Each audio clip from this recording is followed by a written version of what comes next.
봄을 맞아 새 옷을 장만한 만두. 그런데 뭐야, 옷이 왜 이렇게 작아? 사이즈를 잘못 주문했나?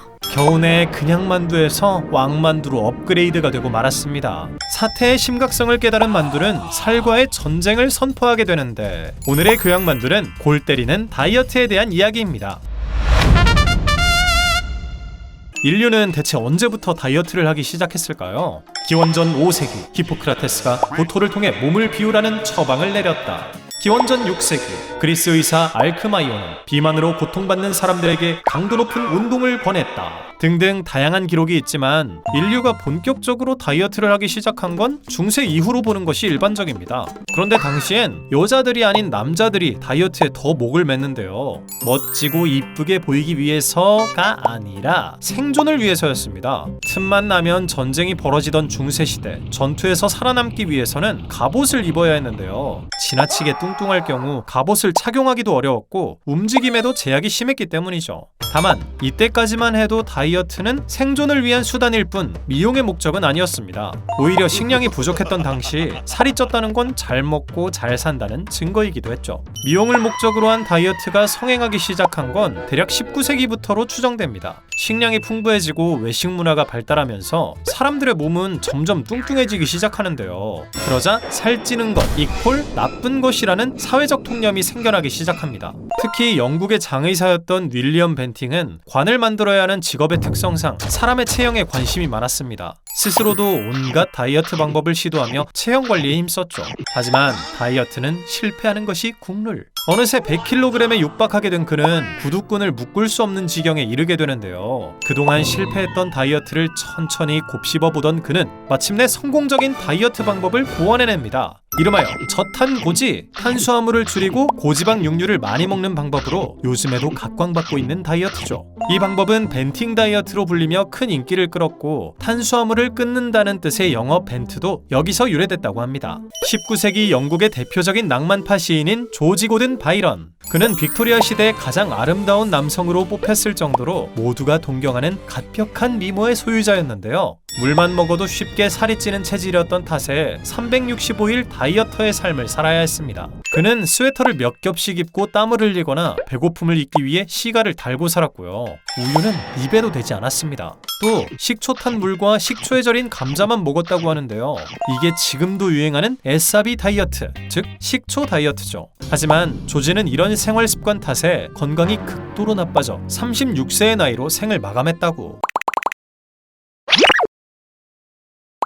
19세기 이후에는 남성보다 여성들이 더 다이어트에 목을 맸는데요. 첫 번째 이유는 여성들의 신체적 변화 때문입니다. 19세기 이전에는 식량이 매우 부족했기 때문에 대부분의 음식을 생계를 책임지고 있는 남성에게 몰빵해 주었죠. 따라서 여성들의 몫은 부족할 수밖에 없었고 당연히 체격도 왜소했습니다. 하지만 산업혁명을 거치며 곡물 생산량 증가, 식품 저장 기술 증가, 여자들도 이제 배부르게 먹을 수 있다. 여성들의 식사량이 점차 늘어나자 당연히 키와 체격도 커졌습니다. 그러자 오히려 아담하고 마른 체형의 여성들이 인기를 끌기 시작했고, 이에 맞춰 여성들은 마른 몸매를 유지하기 위해 노력했죠. 여성들이 다이어트에 진심이 된 두 번째 이유는 사회 진출 때문입니다. 세계 1차 대전 이후 부족해진 남성의 노동력을 여성들이 대체하면서 본격적으로 여성들의 사회 진출이 시작되는데요. 이때 여성들에게 체형을 가꾸는 일은 곧 자기관리처럼 여겨졌습니다. 게다가 대중매체에서도 날씬한 여성의 이미지를 계속 노출시키면서 외적인 매력을 강조했죠. 우리가 다이어트를 할 때 반드시 확인하는 이것, 칼로리. 이 칼로리의 개념도 19세기에 등장했는데요. 미국의 윌버올린 에더터라는 과학자는 모든 식품의 칼로리와 단백질 함량을 계산하는 법을 발표합니다. 본래는 사람들이 영양가 높은 음식을 골고루 섭취할 수 있도록 고안한 것이었지만 실제로는 다이어트 유행을 부추기는 결과를 낳고 말았죠. 또 19세기에는 체중계가 보급되기 시작했는데요. 초기에 체중계는 엄청나게 컸기 때문에 공공장소에 설치하여 많은 사람들이 함께 사용했습니다. 스스로 뚱뚱이 아니라 통통이라며 정신승리하던 사람들도 구체적인 숫자로 몸무게를 확인하면 충격을 받아 다이어트를 결심하곤 했죠. 아, 이거 구라라고, 기계가 고장난 거라고. 살면서 한 번쯤 들어봤던 온갖 다이어트 방법들도 대부분 20세기 초에 생겨났는데요. 심지어 골 때리는 다이어트 방법이 유행하기도 했습니다. 미국의 영양학자 호레이스 플래처는 모든 음식을 최대한 액체가 될 때까지 씹으라고 권했고요. 기생충의 알을 삼켜 장내에 기생하도록 하는 촌충 다이어트, 니코틴의 식욕 억제 효과에서 착안한 담배 다이어트, 밥 대신 공기를 마시는 공기 다이어트, 열정적으로 기도하며 칼로리를 소모하는 기도 다이어트 등등. 기도 메타는 좀 혹하는데?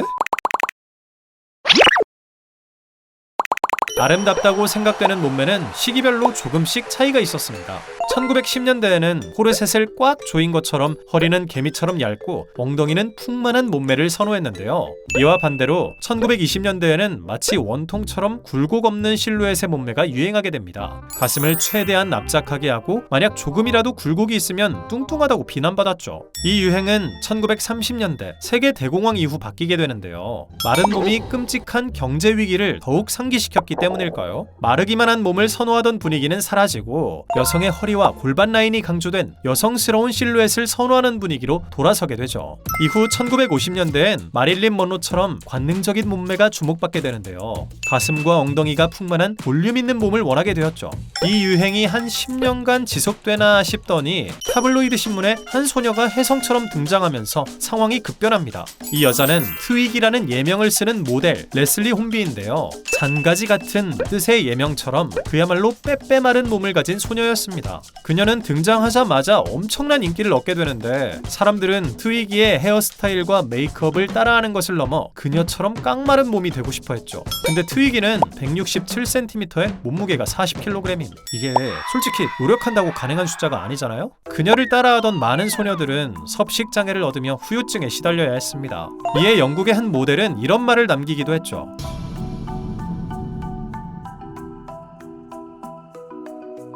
심지어 무리한 다이어트로 인해 사망하는 사건이 벌어지기도 하는데요. 7년간 섭식장애에 시달리던 가수 캐런 카펜터는 1983년 결국 이로 인한 합병증으로 세상을 떠나게 됩니다. 이 사실이 알려지면서 섭식장애나 외모지상주의가 큰 사회 문제로 대두되기도 했죠. 요즘에는 운동이나 지속 가능한 식단으로 건강하게 다이어트하자는 메시지가 많이 보이는데요. 그럼에도 여전히 극한의 마름을 동경하며 비상식적인 다이어트 방법을 강행하는 사람들이 있죠. 여러분, 다이어트 그까짓 거 실패해도 괜찮습니다. 여러분은 있는 그대로 충분히 아름다우니. 지금까지 교양만두였습니다.